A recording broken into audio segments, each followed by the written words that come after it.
Well, I'm Martin Vavra. I'm the owner of Galaxy Sailor Productions. I have several productions that are in the works right now, documentaries as well as other short films. But right now, currently, I have a short film about to be released called A Deed Without a Name, and I have a documentary that's making the rounds in the film festival circuit, and that's called Patrick's Story, which is a short documentary about marriage equality.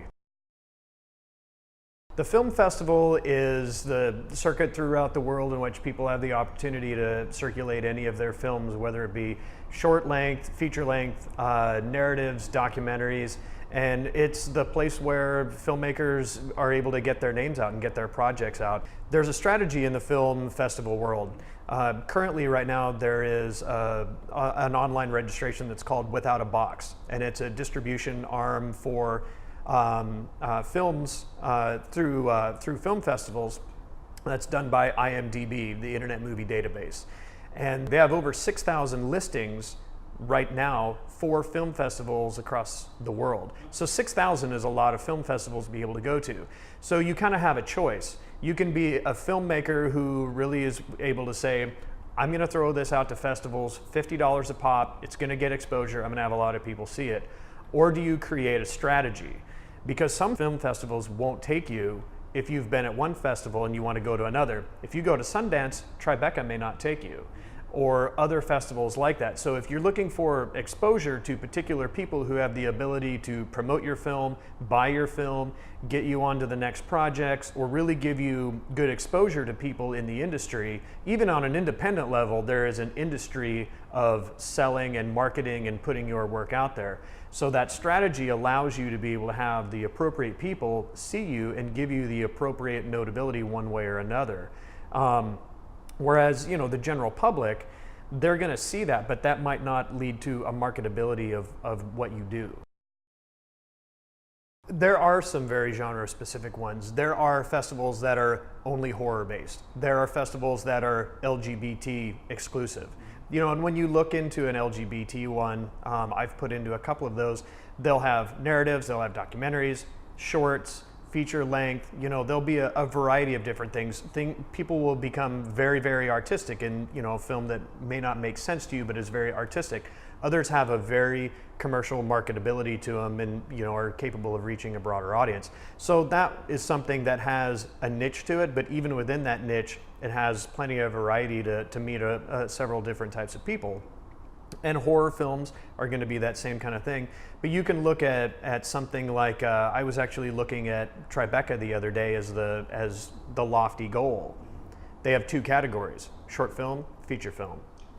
And others you can get 6 or 8 different categories to be able to put into. But they are also going to have they've got an unnamed filter. You know, there's a lot of scrutiny that they're going to put into the films that they look at.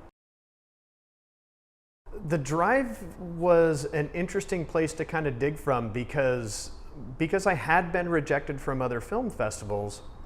I looked at Breckenridge. Breckenridge was a shot in the dark. I got an email from the website where I was able to apply for this thing, so I just get their everyday little newsletter.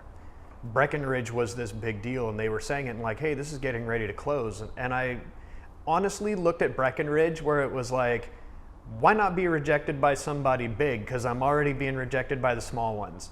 It's only going to cost me $45, $50. So why not be rejected by the big dog? Because it's not going to do anything else. And it really was. Like, if there was a Hail Mary pass at the NFL, that was it for me. Because I was also looking at the fact that it's like, I'm not going to have $50 every single time one of these come along. I might as well just do it. And so I just took that pass and I just threw it. And then I got in. And it was kind of like I didn't know what to do with it. I was actually at a gas station when they called me on the phone to tell me that I got in, and I cried at the gas station because my Hail Mary got caught in the end zone, and I was like, I don't know what to do now with that.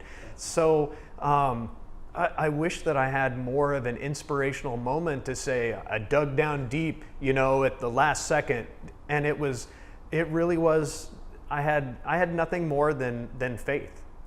That was it.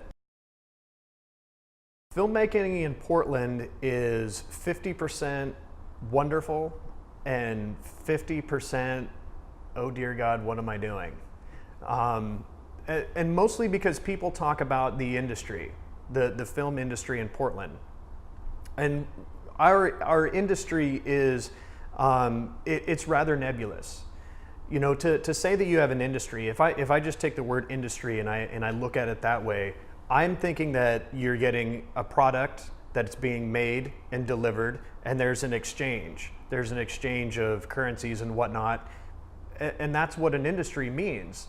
And we're kind of at an interesting place where our industry is, because we have people coming in such as Leverage, and the film Gone is being made here. We have Portlandia in its second season. We have Grimm is starting up.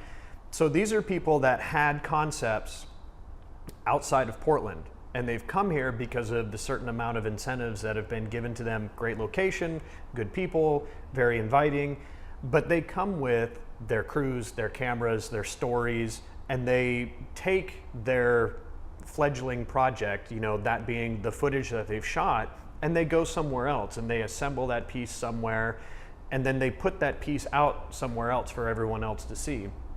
So we're on a borderline of being sort of a tourist industry in which they spend their money on the food, the gas, the car rentals, locations, motel rooms, those kind of things. So in the idea of it being an industry, they're not building the car here, they're building some of the engine parts, but there's a factory somewhere else that's putting it all together.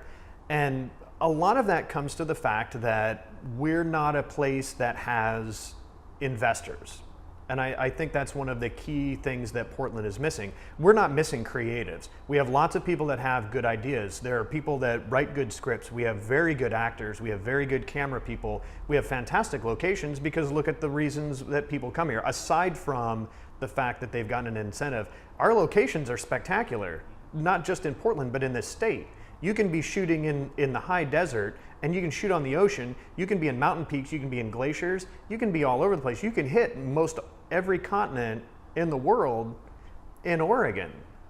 So our locations are very prime, our people are fantastic. But what we don't have is the risk-taking people that are ready to say, this is a big investment, and this is an investment that comes with risk.